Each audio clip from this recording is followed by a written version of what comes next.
देश न्यूज में आपका स्वागत है। मैं हूं आपके साथ धर्मिष्ठा और इस वक्त की बड़ी खबर बता रहे हैं आपको। देश न्यूज पर सबसे पहले कांग्रेस की सूची। कांग्रेस ने तय किए 29 में से 28 नाम। खजुराहो लोकसभा सीट पर कांग्रेस नहीं उतारेगी उम्मीदवार। सपा से गठबंधन के कारण कांग्रेस छोड़ रही सीट। खजुराहो लोकसभा सीट पर भाजपा के सामने होंगे सपा के प्रत्याशी।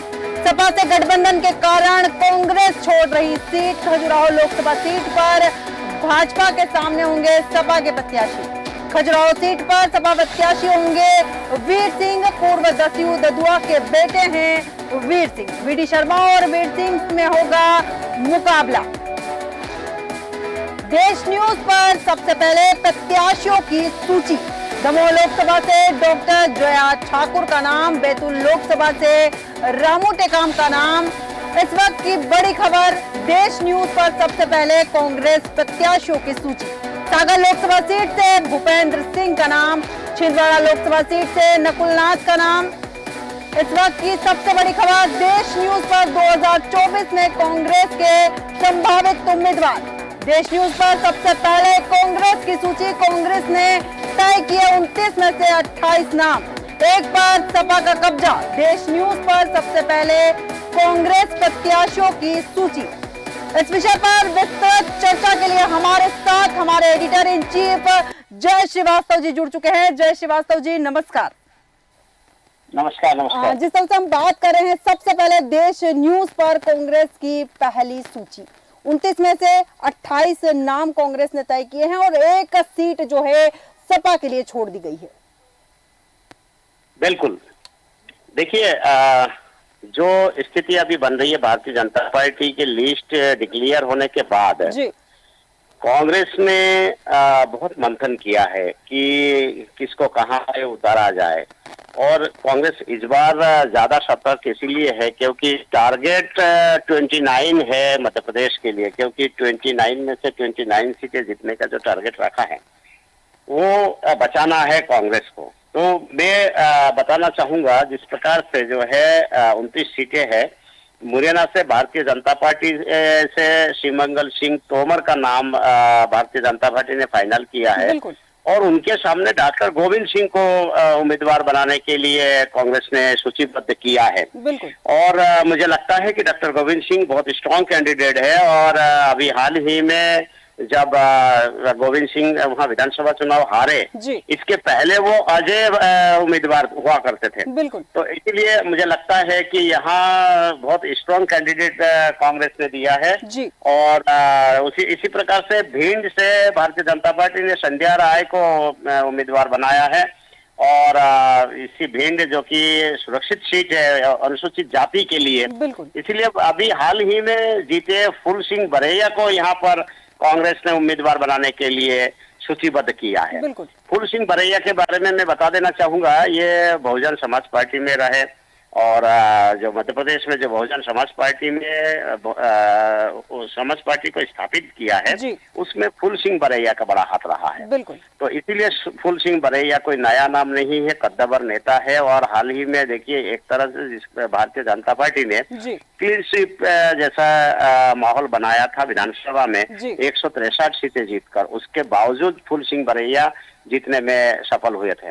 इसी प्रकार से ग्वालियर सीट से भारत सिंह कुशवाहा का नाम भारतीय जनता पार्टी ने फाइनल किया है।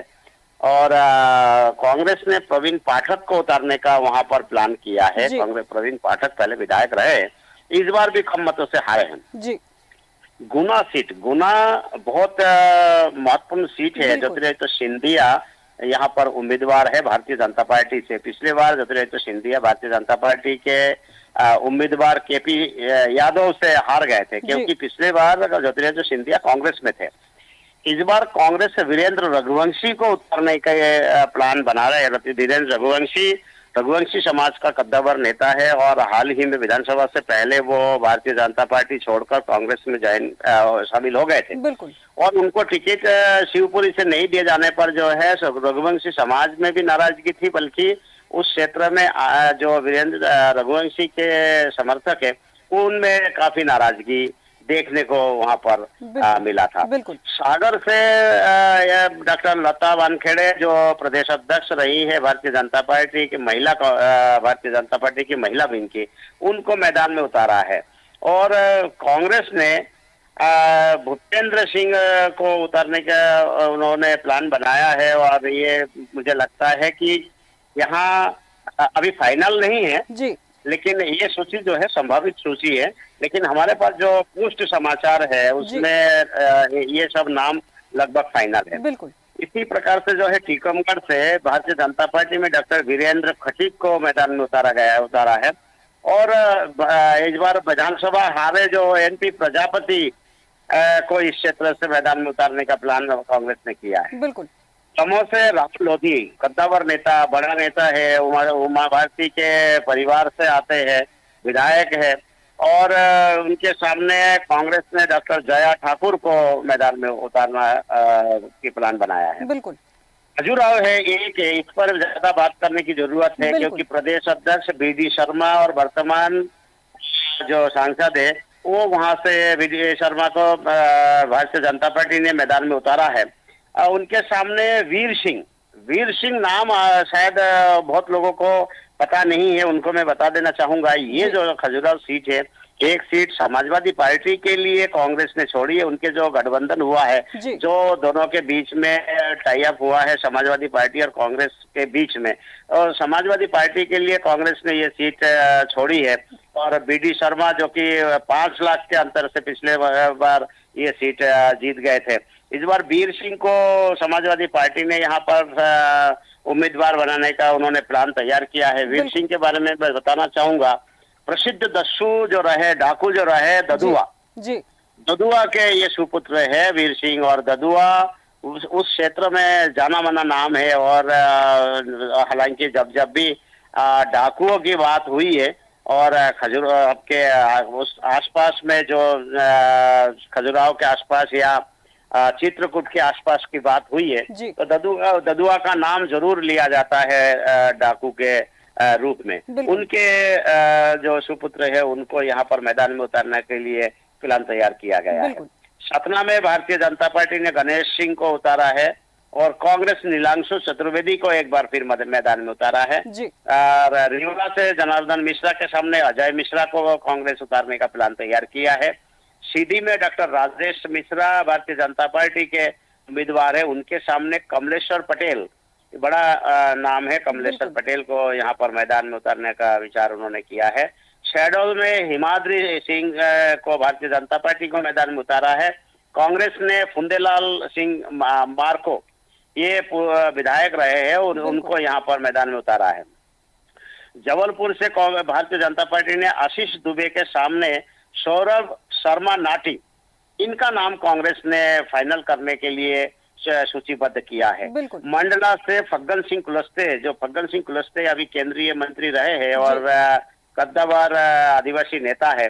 और फग्गन सिंह कुलस्ते हाल ही में विधानसभा चुनाव हारने के बाद उनको भारतीय जनता पार्टी ने मैदान में उतारा है। निश्चित रूप से मंडला क्षेत्र के सबसे कद्दावर नेता है, पूरे देश में जाना माना नाम है।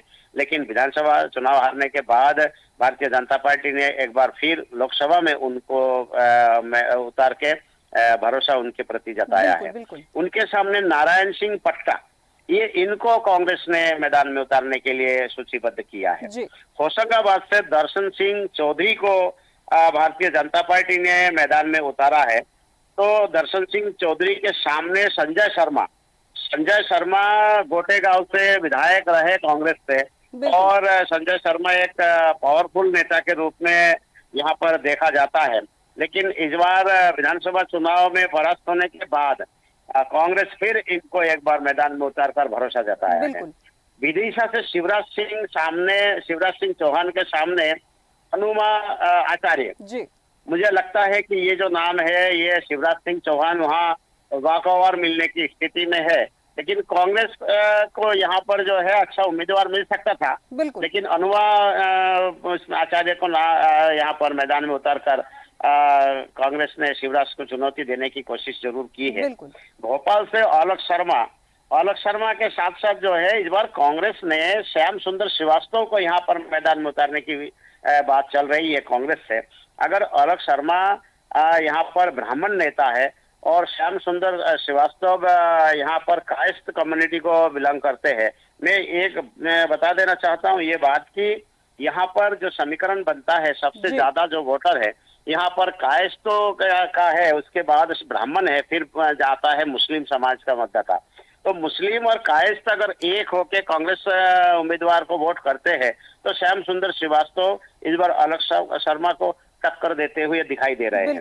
भोपाल के विषय में ये कहा जाता है कि एक तरफा वोटिंग होती है और कांग्रेस को जो है यहाँ पराजय हमेशा मिलता है। लेकिन आप देखिए पिछले मर्तबा जो दिग्विजय सिंह यहाँ पर चुनाव लड़े थे और प्रज्ञा ठाकुर के रूप में एक नया कैंडिडेट दिया गया था, तो और प्रज्ञा ठाकुर ने 4.25 लाख मतों से दिग्विजय सिंह को यहाँ हराने में सफल हो गई थी। तो लेकिन इस बार जो है आलोक शर्मा हाल ही में विधानसभा चुनाव हारे हैं और एक कायस्थ कम्युनिटी के व्यक्ति को इस बार यहाँ पर कांग्रेस ने उम्मीदवार बनाया है। तो कायस्थ और मुस्लिम और जो कांग्रेस विचारधारा के जो कार्यकर्ता है उनके वोट मिलने के बाद आलोक शर्मा को ये निश्चित रूप से श्याम सुंदर श्रीवास्तव यहाँ पर टक्कर देते हुए दिखाई देते हैं।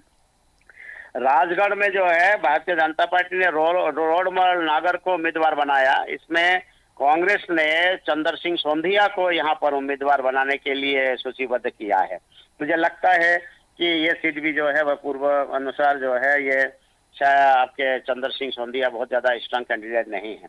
देवास में महेंद्र सिंह सोलंकी के सामने सज्जन सिंह वर्मा जो पहले सांसद भी रहे हैं और हाल ही में विधानसभा चुनाव हारे हैं और ये कद्दावर नेता है और ये मंत्री भी रहे हैं। अभी कांग्रेस कार्यकाल में पावरफुल मंत्रालय इनके पास था, तो ये सांसद रहते हुए विधानसभा विधायक रहते हुए मंत्री भी रहते हुए अभी हाल ही में जब चुनाव हारे उसके बाद अभी देवास शाजापुर से सज्जन सिंह वर्मा को कांग्रेस ने यहाँ पर मैदान में उतारने के लिए विचार बनाया है। मंदसौर से सुधीर गुप्ता के सामने विपिन जैन को यहाँ पर मैदान में उतारा जा रहा है। तो सुधीर गुप्ता वर्तमान सांसद है और वह बड़ा ये एरिया संघ प्रभावित एरिया माना जाता है।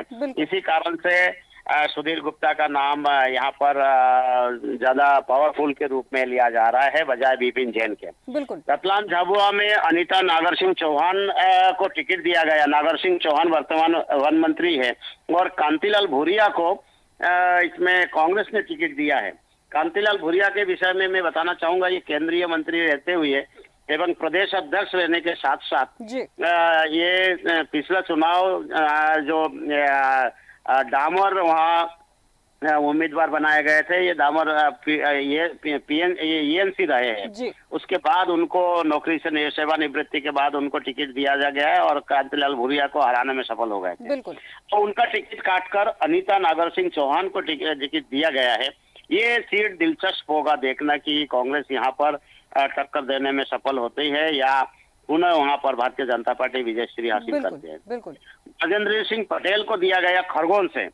खरगोन एक भारतीय जनता पार्टी का उम्मीदवार है गजेंद्र सिंह पटेल और कांग्रेस ने बाला बच्चन को दिया है। बाला बच्चन पहले भी चुनाव लड़ चुके हैं और ये इस सीट से हार चुके हैं। इसके साथ ही बाला बच्चन यहाँ पर कमलनाथ का बिल्कुल खास व्यक्ति माना जाता है और ये मंत्री भी रहे हैं और पुराना नेता है, बड़े नेताओं में गिने जाते हैं। खंडवा से एक बार फिर ज्ञानेश्वर पटेल को भारतीय जनता पार्टी ने उम्मीदवार बनाया। उनके सामने पूर्व कांग्रेस अध्यक्ष प्रदेश के और पूर्व सांसद अरुण यादव को यहाँ पर मौका दिया गया है। अरुण यादव पिछले मर्तबे जो है यहाँ पे हार गए थे और उनकी स्थिति ये बनी थी कि शायद जो बड़े नेता है इनको ज्यादा तवज्जो नहीं दे रहे हैं, लेकिन इस बार टिकट देके ऐसा लगता है कि अरुण यादव को मान सम्मान को रखा गया है। देखना यह है कि क्या वो अरुण यादव ज्ञानेश्वर पाटिल पर भारी पड़ेंगे या पुनः एक बार उनको हाथ लगेगी। बैतूल से दुर्गादास उइके का टिकट भारतीय जनता पार्टी ने दिया है और कांग्रेस ने रामू टेकाम का नाम फाइनल करने के लिए विचार मंथन करके फाइनल किया है। उज्जैन सीट में अभी भारतीय जनता पार्टी किसी भी अपने उम्मीदवार का नाम अभी घोषित नहीं किया है। बिल्कुल। लेकिन कांग्रेस ने महेश परमार के रूप में अभी उम्मीदवार का नाम सूचीबद्ध कर लिया है। जी। और हमारे सूचना के अनुसार कि उज्जैन में भी जो है इस बार भारतीय जनता पार्टी वहां पर नया उम्मीदवार उतारने जा रहे हैं। बिल्कुल। बालाघाट से भी अभी खाली है। बालाघाट अभी गौरीशंकर बिसेन वहां पर जो मंत्री रहे हैं वो इस बार विधानसभा हार गए हैं। जी। इसीलिए हो सकता है कि एक बार फिर से गौरीशंकर बिसेन पर यह दाव लगाए। लेकिन कांग्रेस स्पष्ट है कि वहां हिना कांवरे के रूप में उम्मीदवार बनाने के लिए लगभग तय कर लिया गया है। बिल्कुल। छिंदवाड़ा भारतीय जनता पार्टी ने जब अभी होल्ड किया है तभी से ये बात स्पष्ट रूप से कहा जा रहा है कि हो सकता है नकुलनाथ अभी भी आके भारतीय जनता पार्टी के उम्मीदवार बन सकते हैं। बिल्कुल। लेकिन कांग्रेस ने नकुलनाथ के लिए ये सीट आरक्षित रखा है कि नकुलनाथ को ही टिकट दिया जाएगा। लेकिन यदि को बीजेपी के मन में किसी प्रकार से शंका कुशंका नहीं होती तो फिर नकुलनाथ के जगह पर उनका जो वहां पर नेता है वो घोषित कर देते। लेकिन घोषित ना करके इस सीट पर सबके निगाहों को जो है यहाँ भ्रमित किया है कि भाई ऐसा तो नहीं है कि फिर से नकुलनाथ के लिए ही ये सीट छोड़ दी हो। बिल्कुल। तब देखना ये होगा कि क्या नकुलनाथ को टिकट भारतीय जनता पार्टी देगी या कांग्रेस देगी। बिल्कुल। इस प्रकार से जो है धार में अभी भी जो है सुरेंद्र सिंह बघेल हनी को यहाँ से लड़ाने का प्लान है। बिल्कुल। और ये सीट भारतीय जनता पार्टी ने इसीलिए होल्ड कर दिया है कि इस सीट में बहुत सारे नेता है और युवा नेताओं के लिए जो है ये सीट अभी आरक्षित माना जा रहा है कि कोई नया नाम इस बार भारतीय जनता पार्टी दे सकते हैं। लेकिन कांग्रेस ने हनी सिंह बघेल के लिए ये सीट छोड़ सकती है यहाँ पर, मतलब दे सकती है उनको। बिल्कुल। और इंदौर से जीतू पटवारी कांग्रेस के उम्मीदवार बन सकते हैं और भारतीय जनता पार्टी के अभी तक उम्मीदवार डिक्लेयर नहीं किया गया है। लेकिन ऐसे सुनने में आ रहा है, जो जानकारी मिल रही है उसमें कि या तो जो शंकर लालवानी है जो वर्तमान सांसद उनको ही रिपीट किया जाएगा। बिल्कुल। या यहाँ से प्रतिभा आडवाणी का नाम भी चलाया जा सकता है, मतलब उनको भी उतारा जा सकता है। बिल्कुल। प्रतिभा आडवाणी जी के सुपुत्री होने के साथ साथ जी। इंदौर में जो एक्चुअल जो सिंधी वोटर है उस पर और जो भारतीय जनता पार्टी का गढ़ माना जाता है और पिछले बार शंकर लालवानी 5 लाख मतों से वो जीते थे। इसीलिए प्रतिभा आडवाणी और शंकर लालवानी में से एक कोई भी उम्मीदवार वहां पर बन सकते हैं। बिल्कुल। ये पूरे 29 सीटों का हाल है।